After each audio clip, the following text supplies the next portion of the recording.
It is Tuesday, March 8th, 2022. This is the latest edition of Baseball Today. That is my man T. Plouffe. I am Chris Rose. Back together again. You look like you're the Grim Reaper with that huge hoodie, black hoodie. You okay? Do you have a sickle off to the side or something? I mean, no, I'm actually very optimistic today. Look at me. I'm smiling. Yes. I have a nice little morning planned for after the show. So I'm in Really? a good mood. It's just a black hoodie, bro. Huh. What do I'm you got kind of in a going on shitty there? mood. You got I've already. What is that? What I have no idea. I've just grabbed one of my minor league hats. If somebody can help point me in the right direction of what it is I'm wearing on my head, for those of you joining us Looks on like a YouTube, I would drink. greatly appreciate it. So, no I idea. want one of those right now. Yeah, no, I might drop it off at your house. I've already been on like a couple of phone calls early this morning trying to clear up some bank statement stuff. Oh, yeah. Credit card issues. No money, no problems, bro. That's what happens. Yeah, the vet giving us the wrong medicine for the dog. I got to go back and do that. Like, I don't understand it. I love my vet, but this goes for most people. My wife and I were talking about this. Why can't people do their job right the first time? Why can't they? I have empathy for that. I feel like a lot of things don't go right the first time. Yeah. Maybe like the medicine probably should get that right the first time. Well, that's what I'm talking about. Like now I got to go drive back. It's not a huge deal, but enough to just chap your ass a little bit, right? So let's talk about something that will soothe my soul. A lockout. Let's get it going. MLBPA and MLB met again already, and Evan Drellick from The Athletic reported last night that according to sources, MLB was willing to raise the CBT from 220 million to 228 the first year, topping out at 238. That's still a little bit of distance between what the MLPA is looking for. They're looking to start in the high 230s and end in the 260s by the time the 5-year agreement is up. But are you optimistic? I think I just said I was optimistic, but I'm not buying any of this. I mean, again, I don't want to go into details about the offer and the proposals because honestly, so over that. Did they get to a higher number? Sure, but read the fine print. It comes with major strings attached and a new deadline, our favorite thing around here. The third deadline they've imposed. We can still get 162. I've told you guys that we can still do that. Now MLB is saying, if you accept this offer, which is still on closer to their side than the actual median of the two sides, with the major strings attached, oh yeah, you have 24 hours to do it. We can still save the season. I'm not optimistic about it. Everyone I've talked to says it's just, they're pissed about deadlines being thrown at their way and saying you have to make a decision by this date, this date, this date. They want to get a negotiation done fast, but I think the players are saying we just want a fair deal. Can't give us a deadline on that. Okay. Maybe I think what we ought to do from here on out until this thing is solved, I think we have to maybe not tell, but suggest to people how to get through the weeds on all this stuff. Because you can go nuts being on Twitter and trying to follow all these guys who are doing a wonderful job covering it. I mean, sometimes they're being told by the management side. Sometimes they're being told by agents or players or whatever. You know, it's hard for all of us to decipher exactly what is accurate and what is not. And all we know is that we don't have baseball. And at the end of the day, really, that's all we care about. I mean, would you like it if one side got this and another side? Maybe you do. But at the end of the day, we just want to see the best players in the world compete. So how do we go about this? Like, is it best to just turn off Twitter and not read it, in your opinion? Yeah, I really believe so. I don't think any fan of baseball needs to go read any more about CBA negotiations. There's no point. This is a lot of like these details about the CBT and the pre-arb bonus pool. Like that, you know what? No fans care about that. They want the game back. I'm serious. I'm telling people, turn off notifications for stuff like that. Mute those words. I believe we're gonna have baseball this year. Randy Levine, the president of the Yankees, Levine, sorry, went on and he said it would be disastrous not to have a season. I completely agree with him. I don't agree with everything that guy said. I mean, I don't know if we need to talk about that, but we're going to have baseball. And if I'm a fan and I don't have to talk about baseball with you every day, I would just forget about it until we got the game back. All right. So let's talk about once the lockout is over and the games resume. There was an interesting report from John Heyman yesterday who said that, among others, The Tampa Bay Rays made a significant offer to Freddie Freeman before the lockout. Are you buying that? Maybe I am. I need to know what significant is, but here's the fact here is the Rays should be in on Freddie Freeman. Like, go ahead and look at what their payroll is. I think at the beginning of the year, it's going to be right around $80 million, something like that. They'd have no like long-term future commitments besides B Lau on a team-friendly deal, and then obviously the Wander extension, which doesn't kick in like high AAV until way down the road. So like, this is a team who has a young nucleus, a bunch of good pitchers, but a great farm system. They're intact. So yeah, this is what you do when you have that. You go supplement your roster with proven players at the big league level, and obviously Freddie Freeman is that. They have the room to do it. Like, these are the teams. Like, every team should be saying, can we add Freddie Freeman? Every single team. Okay, so I don't know what the significant offer was, or if there was one. Maybe there was one, but they should be offering guys like this. And it doesn't have to stop at Freddie Freeman. They can keep going. They should add. They're in the spot to do it right now. The window they always talk about, they're in it right now. They need to go. Okay, but when it comes to relationships and you look at people, don't you say, well, I know pretty much who they are based on their past decisions and behaviors, correct? Sure. What in their past behavior has you saying, yes, the Tampa Bay Rays are going to give him 6 years and $220 million? Nothing. Not Zero. one damn Zero. thing, Chris. I will say this. So Wander Franco got the biggest deal ever, right? And his topping out at low 200s if they exercise a late option. But that's well over a decade, and this kid is just starting his MLB career. The most they ever gave to somebody that wasn't already in their system, because they gave Longoria a $100 million deal. He was already in their system. They gave Kiermaier between 50 and 60. He was already in their system.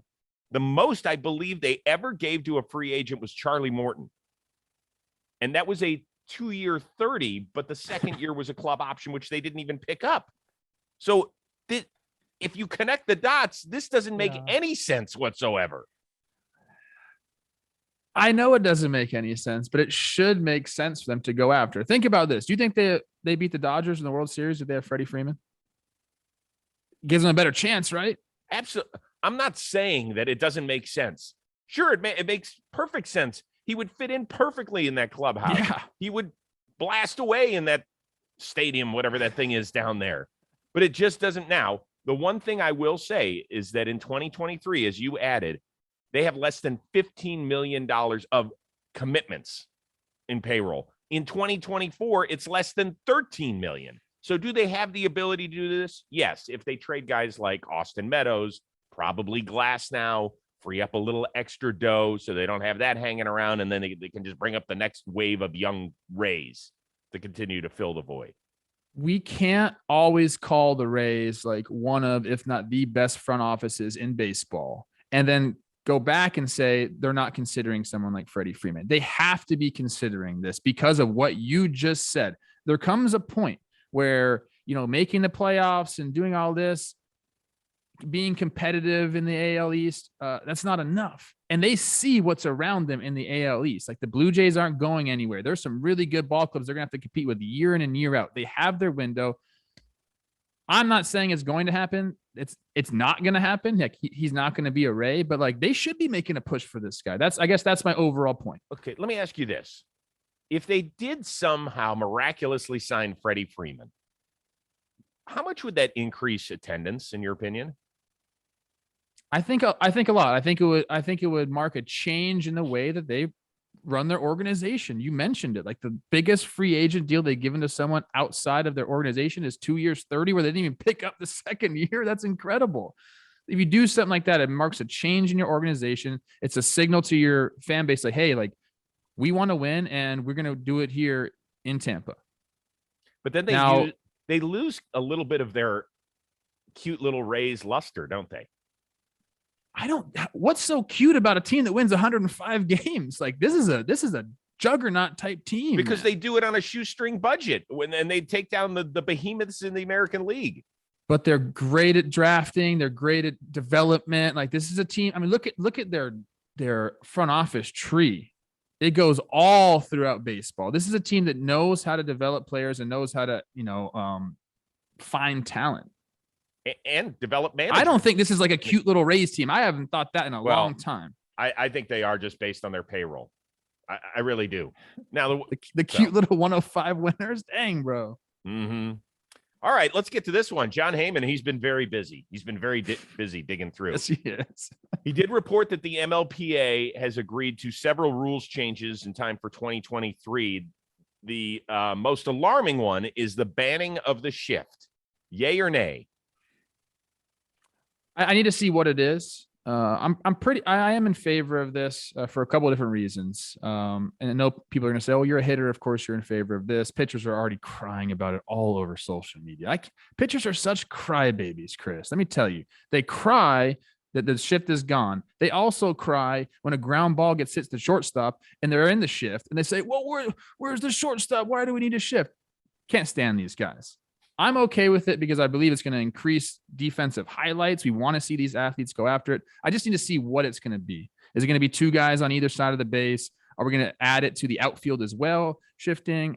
So without being able to see it, I can't really give my full take on it, but I am in favor of doing it. I think it makes for a better product on the field, which this is the first time, or one of the first times we've been talking about that, right? Throughout these negotiations. That's all I care about.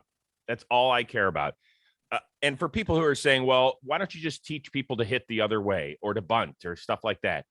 Listen, folks, because the argument is, well, they did it in the 80s and the 90s and the 70s, all that stuff.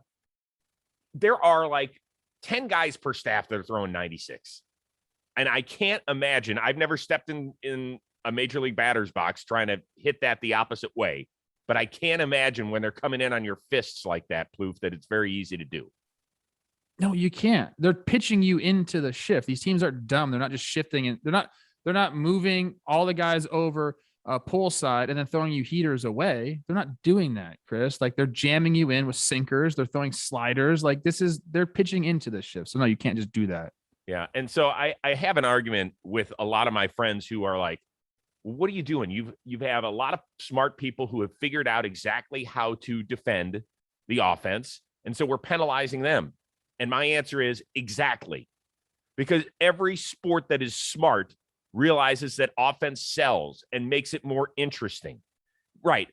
In baseball, is there beauty in a 2-1 game? Absolutely. Absolutely. But I personally want to see more action in the sport. I've told you this story countless times that Brady, who's a decent baseball player at 16, he will watch, and if there's a shot right up the middle and the shortstop does not have to move and the ball hits him in the chest, he walks out of the room. And I'm like, what's the matter? He goes, I've been taught my entire life to hit that exact shot, and the shortstop doesn't have to move to make a play. Like, that's not appealing to me, Dad. I'm going to go do something else. I said, okay, I get it. Like, in the NFL, they have changed it for years. The way the defensive backs, they used to be able to mug receivers. And then they realized, well, offense is way better. Like, nobody cares if the NFL game goes 3 hours and 11 minutes or 2 hours and 59 minutes. They just want to be entertained. Why is it in this sport we only care about how long the game lasts? Because stupid people are running our game. Nobody cares about the length of the game. It's about the action of the game. That's what we're trying to do. Right. The 3 minutes you cut off a game with the pitch clock, which, by the way, I'm also in favor of. We'll talk about that maybe. No one cares about that. It just needs to be more action-packed, more highlights. Let's put these athletes, these world-class athletes, on display. Best group of 25 and younger players that I can ever remember athletically. And all we ever do is show them trotting around the bases because they hit home runs. If this will impact the action, the amount of action we see in a game, isn't that good for the sport?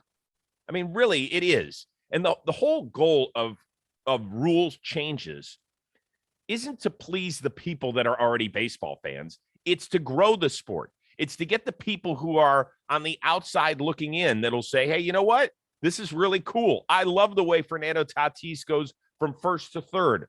I love the way Fernando Tatis goes from first to home on a ball hit in the alley instead of a one-hopper to a rover in right center. Yeah, I think this is a rule that'll appease everybody. Once you see it in play, and we're going to see more of these highlights, I think it's just going to make for a better game. I can't wait. And people who say, oh, we've been shifting forever, go look at the numbers. The amount of shifts that happen now compared to whatever, even 5 years ago. Yeah. It's insane. I forget who it was on social media that said, hey, didn't they shift Ted Williams and he hit 406? Okay. Yeah, I don't think it was as much as Joey Gallo or Jose Ramirez has been shifted, but could be wrong. And I said this on baseball, talking baseball yesterday. He's probably the greatest bat to ball person we've ever had in the sport. So, okay. Yeah. But that's it's always great when people use extremes to solidify their argument. So I'm for it. You're for it. I hope it does come to fruition. I'm all for it. I think. Well, let's see what happens. We don't know what it's going to be. I want to see it first. But real quickly, let's discuss for another minute. If you could wave a magic wand and say this is the rule, what would it be? I think two infielders on the dirt and on either side of second base. Oh man! And I also think there should be lanes where the outfielders can go into. Like you can shift a little bit over, to right center-ish if you're the center fielder, but there should be a line where it can't go past that. Really? Let's spread the position out. Let's go, man. Let's see these. Don't you want to see Byron Buxton go get one? Yes, I absolutely do. I mean, a few years ago, one of the greatest plays I can remember to end a game was when Aaron Hicks dove up in Minnesota, right? And made that amazing diving grab. I mean, what a fantastic finish to an electrifying game. Mm-hmm. You're right. It'd be interesting. Yeah. So that's what I would do. So so you would actually have like some chalk on the field that like you can't leave the center fielder's box. I really wouldn't want chalk out there. I don't know how else you could do it if you just put like a little marker out there. I don't know. I'm sure there's ways. Yes. The invisible doggy collar. Yeah, they already got wearables on anyway. Right. So, I would ban paper. Like you can't do the defensive alignment. You can't have a piece of paper. That's out. Can I tell you something? We just played another high school, and every kid had a wristband for when they were coming up to the plate. Out. And the coach would say 2, and they'd look, and I don't know if it was steal or hitting. I'm like, you're not helping your kid. I do coach pitch, half our games kid pitch, half our games coach pitch. When I'm pitching as a coach, I can't even talk to the batter. Good. And these guys got wristbands on. Horrible. Not a fan of it. Not a fan. It's not going to help them in development down the line. That's why I don't like what Vanderbilt's doing with their whole electronic stuff. Yeah, it's brutal. Play the game, guys. Like study beforehand and go out there and play the game. Absolutely. I think there's parts where we should make changes, and there's parts where use your brain. Yes, that's what separates people. Yeah. All right. Lastly, speaking of a little college baseball, a couple of really cool moments for Tulane over the weekend as they took care of Mississippi State. Apparently, they slap a big old sticker in the dugout every time they get a series win. And look at the excitement here on them, right? Look at them. They're all fired up. Boom. They slapped that thing. They're going at it, which was really cool. And then part of the huge weekend was Ethan Groff. He hit a walk-off homer that took out part of the scoreboard, a big old chunk of it. So what was a cooler Green Wave moment? I can't believe I'm going against the walk-off homer because I love me some walk-off homers, but I love the celebration with the team, and it's a team thing. We get the series win. Let's slap that thing on. I think it's silly what they're doing. Slap a sticker on the wall, whatever. It's getting the boys fired up. At first, I was like, man, that's like a lot of young testosterone, kind of scary in that dugout. But, man, that's boys being boys right there. Like getting all the fellas together, getting all jacked up like that after coming together and winning something. It's cool. I like it. Yeah. No, I love it. And by the way, so I've had the good fortune of covering a lot of sports. College baseball players could be some of the, I want to phrase this the right way, prickliest people ever, because they spend so much time around each other. I mean, baseball players in general are like kind of immature, kind of like fun and immature. Would you agree with that? Locker room stuff. Yeah, you're always in the locker room. You really are. Yeah, I mean, for months and months at a time. So it's always interesting. Like Brady the other day, he wears pink cleats. And the guys, he plays third base. He's a starting third baseman. The other team, I'm not going to call them out by name, but they're not my favorite. Okay. They start razzing him. So I talked to him afterward. I was like, what was going on? You were talking back and forth. It's like, yeah, they're getting on me about my pink cleats. They're like calling me pretty boy and stuff. Like, why are you wearing pink cleats? He's like, I wear it for breast cancer awareness. He's got a good friend whose mom passed away from breast cancer. 16-year-old kid, I think that's pretty self-aware. Like, I think it's pretty damn cool. They're like, well, it's not October. He's like, yeah. And so it's like, well, pretty boy, you shouldn't be like, enough. Meet me in the park. Tell Brady, meet me in the parking lot, bro. Show you pretty boy. Yeah. Okay, yeah. It's ridiculous. People used to rag me all the time, man. High school was SoCal high school baseball. There's a lot of ragging going on. There is. I met some people in the parking lot. What's up, Westlake High? You want some more? Whoa, hey now. Isn't that where they didn't want it? That's where Yelly went, I think. Yeah, Yelly wasn't there. No, I know he's many moons. Damn lucky he wasn't there. Yeah.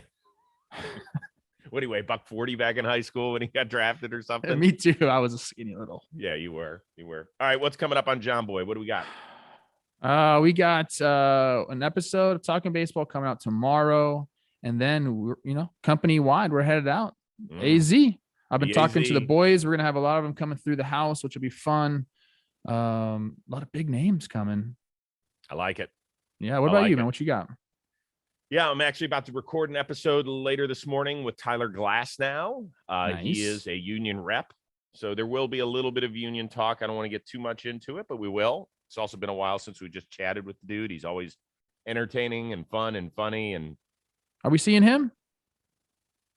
No, is he in AZ? He's in Florida. Okay. Sometimes he's in AZ.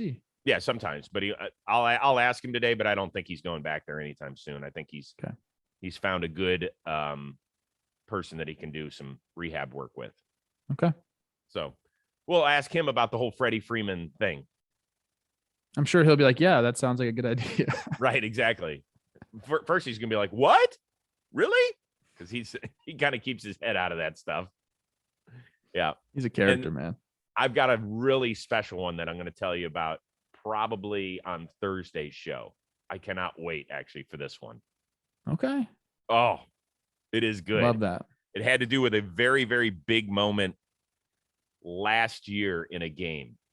And big moment last year. Okay. Player fan interaction. That's all I'm going to tell you.